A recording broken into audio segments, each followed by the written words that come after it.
Assalamualaikum teman-teman, saya Zunaida Alfarisha Putri. Kali ini saya akan mengulas tentang pemberdayaan masyarakat.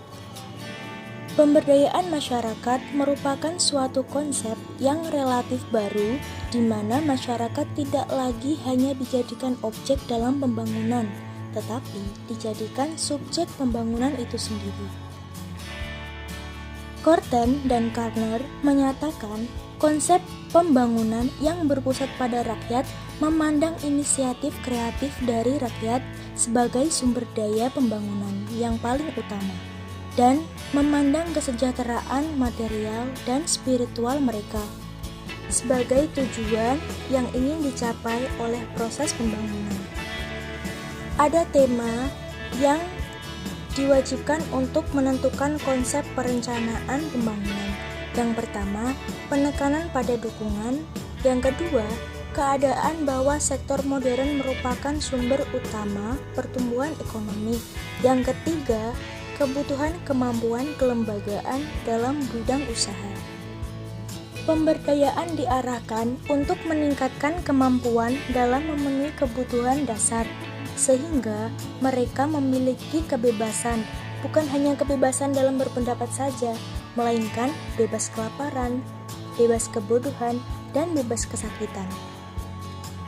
Indikator keberhasilan pelaksanaan program pembangunan masyarakat yaitu yang pertama, berkurangnya jumlah penduduk miskin. Yang kedua, berkembangnya usaha peningkatan pendapatan dengan memanfaatkan sumber daya alam. Yang ketiga, peningkatan kepedulian masyarakat. Yang keempat, meningkatkan kemandirian. Yang kelima, meningkatkan kapasitas masyarakat.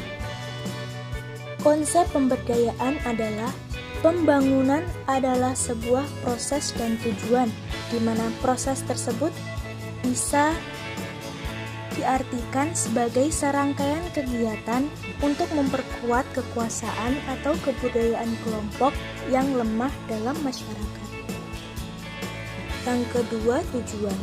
Tujuan pembangunan merujuk kepada keadaan atau hasil yang ingin dicapai oleh sebuah perubahan sosial, yaitu masyarakat yang berdaya, memiliki kekuasaan atau mempunyai pengetahuan dan kemampuan.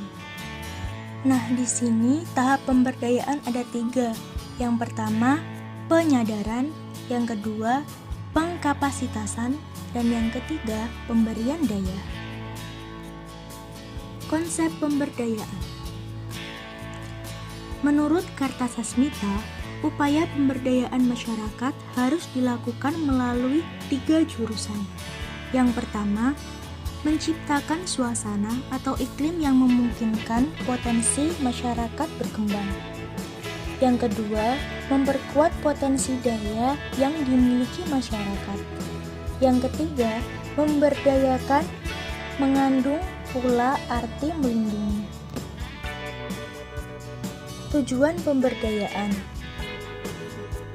Yang pertama, memberdayakan masyarakat kelompok secara sosial ekonomi. Yang kedua, membantu pengembangan manusiawi. Sasaran dari pemberdayaan masyarakat tersebut, yang pertama, terbentuknya kesadaran. Yang kedua, diperbaikinya kehidupan kaum yang kurang berdaya. Pemberdayaan masyarakat sejatinya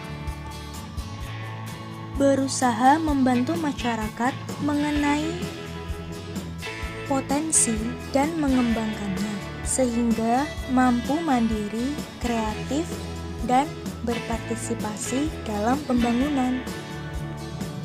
Oke, sekian dari saya.